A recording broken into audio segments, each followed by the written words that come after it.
Từng đêm dài anh đang cố vượt qua tất cả bằng sự thật anh đã từng có em và rồi hôm nay lại mất em. Nhưng mà điều đó cũng do anh không biết yêu, anh không biết giữ vụt mất tình yêu của mình. Anh lang thang trên từng con phố dài, nhớ về em không đầy cát, không câu sang với mái tóc dài làm cho ngày đầu anh sao xuyến. Con thuyền lênh đênh ngoài biển khơi, bờ cát đợi chờ trong chơi vơi, và trái tim anh đã chia đôi, không còn trọn vẹn như ngày đầu. Một câu chia tay mắt em nhòa như cơn mưa mà lần đầu tôi gặp gỡ.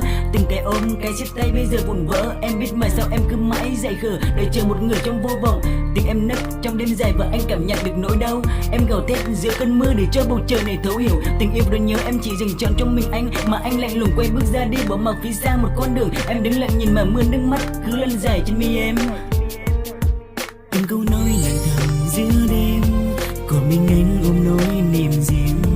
Còn đâu tình đắm say anh bước đi, lời xin lỗi này gửi đến em vì hạnh phúc không như người mong. Người ơi em hãy quên anh lúc xưa. Từng câu nói lặng thầm giữa đêm, còn mình anh ôm nỗi niềm riêng. Còn đâu tình đắm say anh bước đi, lời xin lỗi này gửi đến em vì hạnh phúc không như người mong. Người ơi em hãy quên anh lúc xưa. Anh đã cố sẽ không đau nhưng làm sao để em không sầu, làm sao biết được ngày sau không có anh ra sao. Anh vẫn vậy, điều quan trọng là mong anh sẽ được bình yên bên một ai đó, vì người đó không phải anh. Không còn những ngày được bên anh, nụ cười anh trai cũng dần tắt hiu hắt trên con đường em đang đi.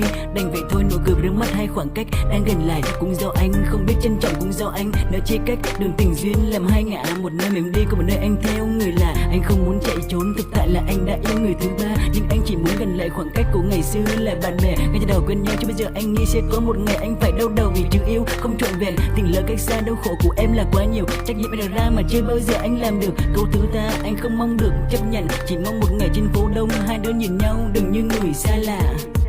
Từng câu nói lặng thầm giữa đêm, còn mình anh ôm nỗi niềm riêng.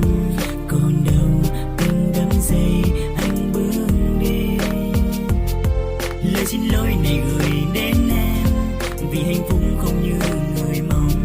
Người ơi em hãy quên anh lúc xưa. Từng câu nói lặng thầm giữa đêm, còn mình anh